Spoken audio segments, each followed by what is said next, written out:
Welcome to another session in which we'll continue to explore the works of the early 19th century fiction writer, Sir Walter Scott. We're going to introduce you to the one novel which, for well over a century, has endeared him to readers the world over. The novel is Ivanhoe, a romantic adventure set in the times of King Richard's England, when noble heroes like Robin Hood fought for the right and the good, and corrupt tyrants like Prince John fought to overthrow the righteous.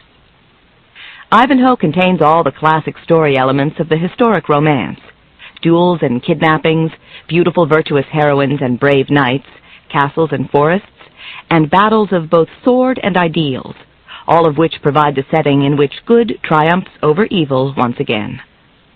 Ivanhoe is a brilliant example of the art form Scott invented and pioneered, the historic novel. We'll begin with a brief summary of Ivanhoe and its importance to literature. Following that, you'll be ready for the book itself. We'll introduce you to the main characters, and then we'll guide you through a detailed review of the story. Finally, we'll offer a brief analysis of the story, its message and moral, and the qualities which gave it such universal and lasting appeal. Let us start then with a summary of the work and its contribution to the history of literature. Ivanhoe was an attempt by Scott to broaden his scope. It was the first story he set in England, and it was to become the most famous and influential of all his works. Ivanhoe was originally published in 1819 in 3 volumes as the 10th novel in the Waverley series. Scott was still writing anonymously, although much of the public had by then guessed his identity. The book was an immediate success, selling more copies than any of Scott's previous works. Scott said he took the name of Ivanhoe from an ancient ballad about the conflict between 2 nobles in England. If so, it was an appropriate choice. Ivanhoe is centered around the cultural and racial conflict between the Normans and Saxons, who shared residence of King Richard's England during the time of the Crusades. To fully understand the story, it helps to have a little historic background on this conflict. When Germanic and Scandinavian people invaded Britain after the end of Roman occupation, they intermarried with the Celtic natives of Britain. The offspring of this mix were called Anglo-Saxons or Saxons. The Saxons regarded themselves as the owners, rulers, and true natives of Britain. They formed a monarchy and developed their own culture. But in the year 1066, William the Conqueror, who ruled French-speaking Normandy across the Channel, led an invasion into the British mainland. He was victorious. The Normans immediately replaced the Saxon culture with their own, and the antagonism between the 2 cultures persisted for many generations. The Normans became the wealthy ruling class, and the Saxons lost most of their privileges and many of their rights. The lead character of Scott's book, Ivanhoe, is a knight whose father is a Saxon. His father has disowned him for joining the Crusades because King Richard, worthy or not, is still a Norman. As the story opens, Ivanhoe has returned to England disguised as a pilgrim. He hopes to reapproach his alienated father and to also approach his father's ward, the lovely and virtuous Rowena, with whom he has been in love for many years. There are others who have desires on the fair Rowena: scurrilous and vile Norman nobles, faithful to the treacherous Prince John, who hopes to usurp his brother's throne before he returns from the Crusades. In his brother's absence, Prince John has been gleefully oppressing and torturing the Saxons, which has, of course, done nothing to promote feelings of goodwill between the already hostile groups. Into this cauldron of conflict and prejudice, Scott introduces 2 characters who are neither Norman nor Saxon, and who serve to make some of the author's key points about bigotry and ignorance. Those characters are an elderly Jewish man named Isaac and his beautiful and brave daughter Rebecca, the latter of whom inevitably falls in love with Ivanhoe. In introducing Rebecca, Sir Walter Scott gave literature one of its most popular heroines. At the time Ivanhoe was published, novels had offered us few female characters of any substance or credibility. The chief characteristics of heroines were their physical beauty and modesty. Rebecca was far more appealing. She blended intelligence, strength, and courage with compassion and an elevated sense of selflessness that can only be described as spiritual. She has therefore remained one of the most popular and inspirational female characters in literature.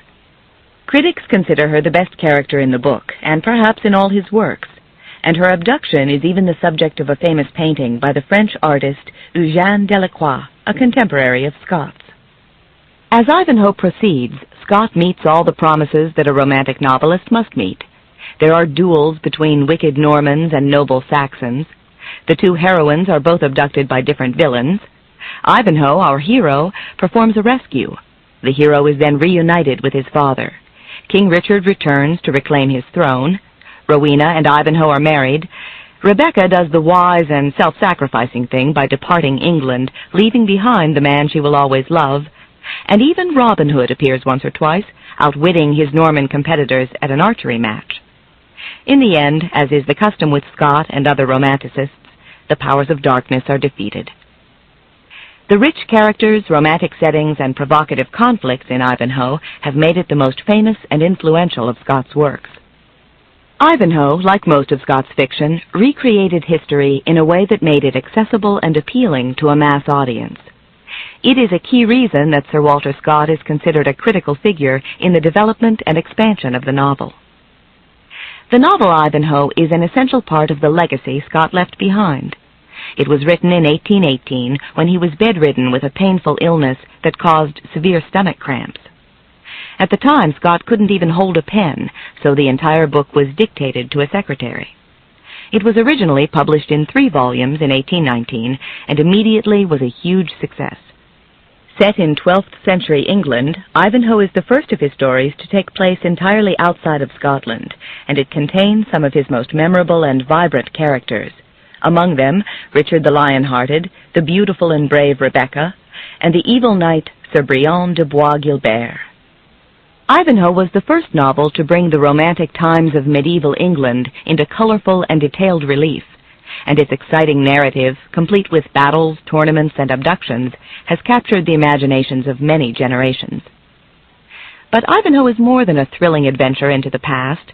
It is also an attempt by Scott to contrast the high ideals of the age of chivalry with the brutal and tragic consequences of these ideals. It is an exploration of loyalties, to God, to king, to country, to precepts, to fellow human beings. And ultimately it is a condemnation of narrow and fixed loyalties and of the biases upon which loyalties are based. In Ivanhoe, as in many of Scott's works, one can see the influence of Shakespeare, Homer, Chaucer, Goethe, and the Italian poet Ariosto. His plotting techniques, his narrative form, and even specific events and character traits can be traced back to classic authors. But the resulting product is entirely Scott's own and includes many of his personal techniques, including the parallel scene. The parallel scene occurs when the author switches back and forth from different events happening at the same time. For 4 chapters in Ivanhoe, Scott describes 4 different scenes which actually occur simultaneously, and he unites them by a special technique, in this case, a bugle call. The same bugle call is repeated at the end of 2 chapters, suggesting the parallels between them and preparing us to consider them in the same time frame. Scott also pioneered another technique in the novel, the technique of describing a scene, in this case a battle, through the eyes of a character observing it. Other writers had used the technique before Scott, but he was the first to adapt it to the novel. Such techniques are characteristic of Scott's inventive style, but the greatest contribution of Ivanhoe is still as the first great historic novel, and its rich treasure of romantic characters and daring deeds. There are over 60 characters in Ivanhoe, but only a dozen or so are key players. Before we begin a review of the story, you'll need to familiarize yourself with them, and if you can, to remember which are Normans and which are Saxons, since race is the foundation for the dramatic conflicts which follow. The main characters are Cedric of Rotherwood. Cedric is an old man, a Saxon living under Norman rule, and a leader in the Saxon community. He is the father of our hero, Ivanhoe, and guardian of the beautiful Rowena. Cedric is a man with strong opinions, who staunchly holds on to the past, when Saxons were at their glory, and who lives for the day when that glory will be returned. To that purpose, he has pinned his hopes on Athelstane, the only living descendant of the royal Saxon line. It is his goal to see Athelstane made king, even though Athelstane is a weak, lazy, and coarse character. Cedric has promised the hand of his ward Rowena to Athelstane, even though Rowena is in love with Ivanhoe. To remedy this, Cedric simply disinherited Ivanhoe, a task made easier by the fact that his only son had followed King Richard, a Norman, off to the Crusades. Rowena, the ward of Cedric and beloved of Ivanhoe, a fair-haired, blue-eyed beauty with royal Saxon blood, who is described by Scott as pious, proud, noble, and generous. She is admired and desired by the book's villains, including Maurice de Bracy. Wilfrid of Ivanhoe. Like Rowena, he is blond and blue-eyed. He is the Saxon son of Cedric, but has been disowned for his loyalty to the Norman King Richard. He is hated by villain Bois Guilbert simply because he's a Saxon and a superior knight. Ivanhoe is loved by both the book's heroines, Rowena and Rebecca. Richard of England, the high-spirited Norman king who wants to end discrimination between Normans and Saxons, but who instead has charged off on the Crusades and left his kingdom in the hands of his corrupt brother John. He is described in the book by a disloyal Norman in this way: "A true knight-errant he, and will wander in wild adventures, trusting the prowess of his single arm, while the weighty affairs of his kingdom slumber, and his own safety is endangered." Prince John, the unscrupulous, vain, and greedy brother of King Richard, who will ascend the throne of England within 6 years after this book ends. Briand de Bois Guilbert, also known as the Templar. Bois Guilbert is the main antagonist in Ivanhoe. He is a Knight Templar, an ex-crusader with aspirations of political power. He is ambitious and amoral, hates Ivanhoe, and is determined to have the beautiful Rebecca as his mistress. Reginald Front de Boeuf, a neighbor of Ivanhoe's father Cedric, and a terrifying and evil Norman baron who joins forces with de Bracy to kidnap Rowena. He is also a confederate of Bois Guilbert, the sinister Norman who hates Ivanhoe. Maurice de Bracy. Of the 3 villains in the story, Front de Boeuf, Bois Guilbert, and de Bracy is clearly the most benign. His fatal flaw is his consuming passion for Rowena, which leads him into certain disreputable acts, but to his credit he is also uncooperative with Prince John, and even helps Ivanhoe on occasion. Isaac of York, a Jewish moneylender and merchant who is the father of Rebecca. He represents the Jews who emigrated to Europe in the Middle Ages and were met with hostility and cruel prejudice. This discrimination by Christians led many of the emigrating Jews to return to Moslem lands, such as Spain, for safety. Rebecca, Isaac's daughter, a Jewess, a dark and passionate beauty who is in love with Ivanhoe and who possesses great spirit, virtue, and compassion. Bois Guilbert is mad with desire for her and eventually abducts her. The story of Ivanhoe opens in a forest in England at the time when King Richard has been absent for many years on the Crusades and was believed to be in captivity. During his absence, the country was under the oppressive rule of his brother John and Norman barons who believed themselves superior to the native Saxons. Through the forest pass 2 servants of Cedric of Rotherwood, Ivanhoe's father. They are overtaken by Norman horsemen, one of whom is the Templar, Briand de Bois Guilbert. Bois Guilbert is described as dark and fierce, a man who instills awe and fear. The horsemen ask directions to Cedric's house, but the servants deliberately point the wrong way. The Normans set out in the wrong direction, and we learn that the motive for their visit is that Bois Guilbert is anxious to set eyes on the renowned beauty Rowena, Cedric's ward. He's made a bet that she can't be as beautiful as men claim she is. On their way, the Normans encounter a pilgrim, just returned from the Holy Land, and he corrects their path and sends them in the right direction towards Cedric of Rotherwood. Within the hall at Rotherwood, Cedric awaits dinner. He's described as a man of about 60, with a quick humor and a quick temper. In one of those tempers, he disowned his son Ivanhoe because he had fallen in love with his ward Rowena, and because he had joined King Richard, a Norman, on his crusades. Now he is melancholy. He exclaims, "Ah, Wilfrid, Wilfrid, couldst thou have ruled thine unreasonable passions, thy father had not been left in his age like the solitary oak that throws out its shattered and unprotected branches against the full sweep of the tempest." Cedric's dinner is interrupted by the arrival of the Templar and his party, and by the pilgrim. He is distressed when his ward, the Lady Rowena, also appears, because he notices that the Templar directs a bold and leering glance towards her. As the meal continues, yet another guest arrives. This time it is Isaac of York, a bent, elderly Jewish man seeking shelter from a storm. Isaac is treated with disdain by everyone present except the pilgrim, who helps warm and feed him. The Templar is bragging about his order's skills in the crusade when the pilgrim rises to defend the English who accompanied Richard, pointing out that they had defeated the Knights of the Templar in a tournament. It emerges that one of these victorious Englishmen was the Knight of Ivanhoe.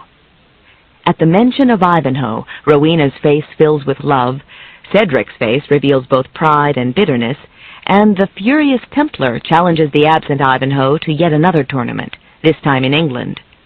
The pilgrim accepts on behalf of Ivanhoe. The next morning the pilgrim warns Isaac that the Templar has ordered his men to seize the old man when he leaves Cedric's estate. Isaac is terrified, and the pilgrim vows to help him. He escorts Isaac as far as Sheffield, where he can find companions to safeguard him, to Ashby de la Zouche, the scene of an upcoming tournament. In thanks, Isaac obtains a horse and armor for the pilgrim. Soon, all the main characters find themselves at Ashby for the tournament. Isaac is there with his beautiful daughter Rebecca, and is treated with scorn again by both Saxons and Normans. The tournament begins, and after 4 encounters, the Normans are still unconquered. But suddenly an unknown enters the games. He calls himself the Disinherited Knight, and personally challenges Bois Guilbert, handily defeating him. The mysterious knight wins the day's honors, but refuses to raise his visor when it's time to accept his prize. He leaves at Rowena's feet the coronet of the Queen of Love and Beauty. The next day the knight sends part of his winnings, a purse of gold, to Isaac to repay him for the horse and armor he gave him. We now know that the Disinherited Knight and the pilgrim are one and the same. Rebecca returns the purse of gold to the pilgrim's attendant, Gurth, telling him to repay his master and to keep what is left for himself. The following afternoon there is another tournament, in which all the knights compete. At one point, the Disinherited Knight is in grave danger, because he is attacked simultaneously by 3 knights, including the Templar and Front de Boeuf. He is saved at the last minute by another knight, tall and dressed in black armor, who disappears after the rescue as mysteriously as he arrived. Prince John is forced to give the day's award to the Disinherited Knight, who collapses at the feet of Rowena. The attendants remove his helmet, and lo and behold, the Disinherited Knight is none other than Ivanhoe. In the confusion that follows, Ivanhoe's friends quickly whisk him off. Now it is time for the archery contest, which is won by an archer dressed in Lincoln green, who turns out to be Locksley, or as he's more commonly known, Robin Hood. That night, the Norman noble Maurice de Bracy, who has fallen in love with Rowena and her riches, devises a plan to abduct her. Bois Guilbert is to pose as an outlaw and take Rowena to Front de Boeuf's castle, where de Bracy will perform a rescue. The following morning, Cedric and his company are traveling home when they hear cries in the forest and happen upon Isaac and Rebecca, who have been deserted by their bodyguard. Cedric agrees to let them join his party, but soon all are overpowered by an ambush of masked bandits. 2 servants who escape seek help for the party from Locksley. They encounter the Black Knight in the forest, and all set off together for a rendezvous with Locksley's band. The captives have meanwhile been herded off to the castle of Torquilston and locked in separate apartments. Isaac is thrust into a dungeon where he is threatened with torture if he doesn't pay Front de Boeuf 1,000 pounds of silver. When Isaac hears that his daughter Rebecca has been turned over to the amorous Bois Guilbert, he refuses to pay the ransom, but is spared the torture when Front de Boeuf is distracted by the sound of a trumpet.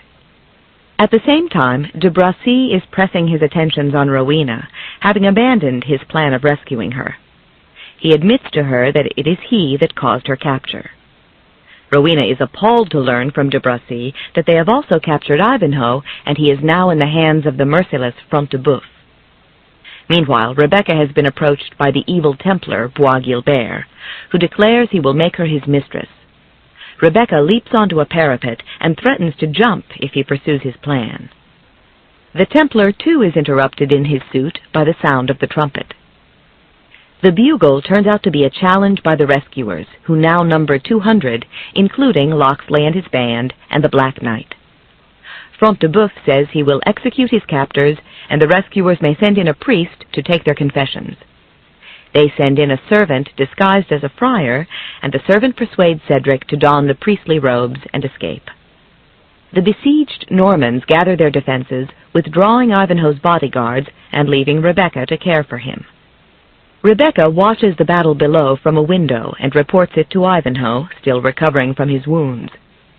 The rescuers battle to enter the castle and see that flames are already rising from it. They find Front de Boeuf already dead. The flames and the murder have been committed by an old woman who was once forced to be the mistress of de Boeff's father, and now sees an opportunity for revenge. The rescuers enter, and the Black Knight defeats de Bracy, but the Templar, Bois Guilbert, has fled with Rebecca, tearing her from Ivanhoe's side. Cedric rushes into the castle and saves Rowena, and the Black Knight saves Ivanhoe. Later, Locksley arranges for an influential prior to write a letter to Bois Guilbert asking for the release of Rebecca. Isaac takes his letter to the head of the order, who is enraged to find out that Bois Guilbert has so strayed from the ideals of the order that he has now secreted a Jewess in the monastery. He takes the view that only a witch could gain such a hold on the Templar, and orders that Rebecca be put to death. But he grants one chance of escape. If a champion will fight for Rebecca against Bois Guilbert and defeat him, then Rebecca will be freed. Isaac rushes off to try and enlist the help of Ivanhoe. Meanwhile, the Black Knight is continuing on his journey when he is attacked in ambush. The assailants prove to be friends of Prince John's, and the Black Knight, who finally removes his helmet, turns out to be none other than King Richard himself. King Richard accompanies Ivanhoe to Cedric's, where he manages to reconcile father and son. Later, he is dismayed to discover that Ivanhoe has been called away by a Jew, Isaac, and fearing trouble, he sets out to follow him.